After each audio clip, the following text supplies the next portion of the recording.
right, let's go. Let's continue. Now it says Kissinger has answered these questions when he stated that he was predicting a series of contrived famines created by mandatory programs, and this would make exclusive reliance on birth control programs unnecessary in this modern day application of eugenics in a scheme that would allow Henry to have his cake and eat it too in this world. And that the world would finally be rid of the useless eaters. Slakia.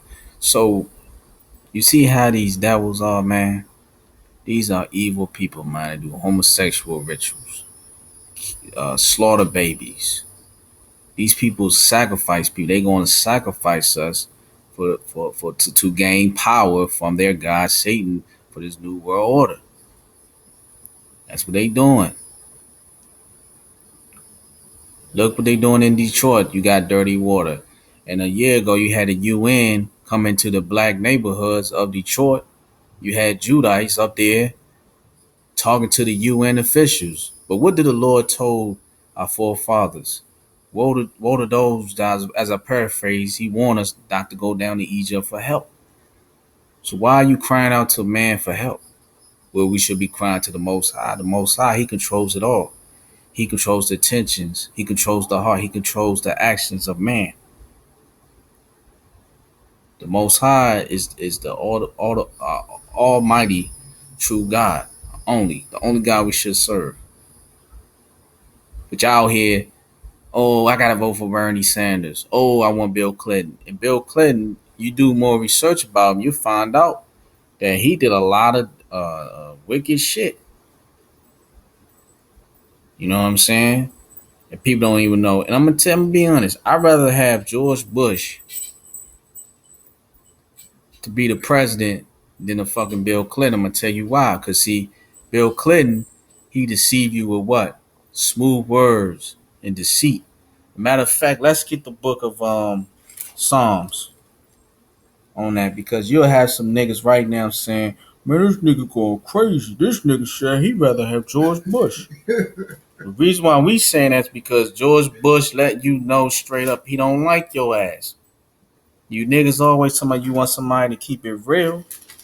He keeping it 100 with you, right?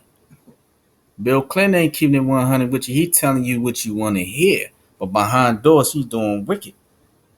That's phony. I'd rather for somebody to be blunt, straight up, and say, look, we don't like you niggas. Like me with the clans, if they coming out straight up saying they don't like us, hey, that's a reminder to allow me to understand that, you know what, you still got these clans out here roaming around and they are increasing in numbers. Okay? So don't get it twisted. You might think, oh, he's a Johnny Bravo looking white boy, not knowing he's down with the clans. Now let's read Psalms 55 and 20. It says, He hath put forth his hands against such as be at peace with him. He hath broken his covenant. Verse 21. The words of his mouth were smoother than butter, but war was in his heart. His words were softer than oil, yet were they drawn swords. You see what I'm saying? So they speak that peace shit to you, and they about killing you. Just like this man here. He's speaking all that smooth shit. They call him Slick Willie. You got all these sisters out here talking about, I love this man. Change gonna come. But not knowing, look, Executive Order 13603. And people need to look up these executive orders, man, that was authorized by Bill Clinton back in 1994, where they're going to be separating you from your family. So all them years they was doing false flagging where they delayed people from getting their EBT, that money on their EBT cards. Now this man gonna get strict now. Now some places now, if you single, you on welfare, you can have food stamps, I believe, 3 months till you find a job. And you know it's hard to find a job out here.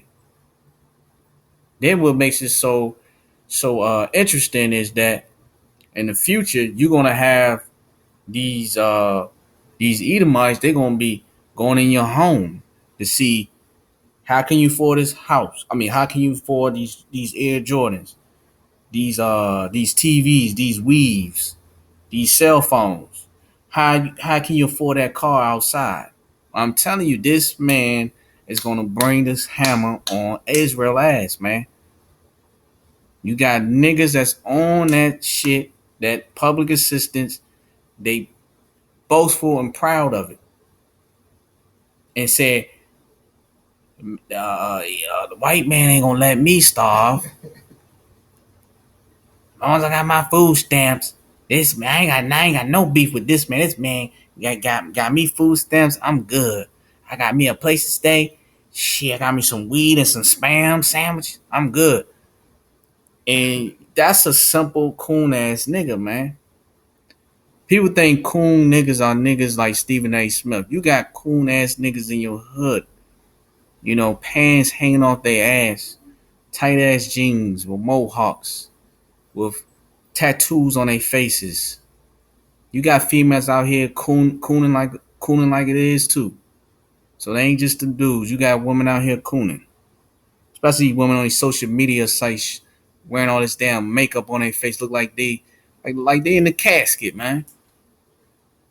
You know, you going in the funeral home, you see somebody dead, you see all that makeup and the bomber floor. You got some females walking around here look like that, man. And you even got dudes out here wearing this damn makeup on their faces. They could disguise themselves as a woman. All they gotta do is shoot estrogen up in that body and have their body shaped like a woman. Get a surgery. If they got you know a good ass makeup thing going on, they can deceive a lot of people.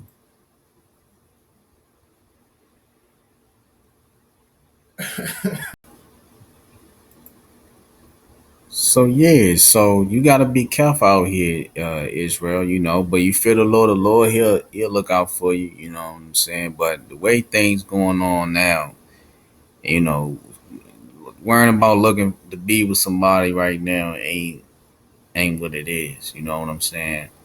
I mean, the flesh burn, you get married, but I'm just saying, like, we gotta be prepared for this. And if you're in a relationship, which is marriage, because once a man and woman come together, it's a marriage. Both y'all, man, y'all gotta be on point. Y'all gotta see eye to eye on this thing, man. Because if you build your relationship on lust and money, it's gonna fall. So you gotta pray together. You know, you gotta fast together, and don't dwell on sex. Don't dwell on money, because it's all gonna goes back to Deuteronomy 8:3, where the Lord humble our forefathers to teach us to not live by bread alone. Okay, so it says third world population control using food as one of the primary weapons has long been a matter of official covert national policy and a portion of President Obama's executive order EO 13603 National Defense Resources Preparedness is a continuation of that policy. See, it's a continuation of that policy because when you check out the executive orders, they was originally authorized by Bill William Clinton, a Klansman. Yes, he's a Klansman because he idolized Albert Pike, nigga, and his wife Hillary Clinton, which is indicted as a freak. Also, she's a Klansman too. And I'm gonna tell you something too. Some of these white women out here that you buzz don't understand too. Some of them, which I'm talking about the Edomite woman. Okay, these Edomite white women out here, man. Some of them, man, they very racist, man. They hate niggas with a passion, man. Don't want to put it all on the white man. You got some of these Edomite white women out here, man. They hate niggas with a passion. Because some of them out here, they love the Mandingo. They chasing brothers that got that rod. But at the end of the day, they hate niggas. I'm telling you, some of them like that. So don't get it twisted. But it says only now the intended targets are not the LDCs, but instead the targets are the American people, with 1 out of 6 Americans on food stamps. Look at that. And a reduction of these benefits underway. The policy of using food as a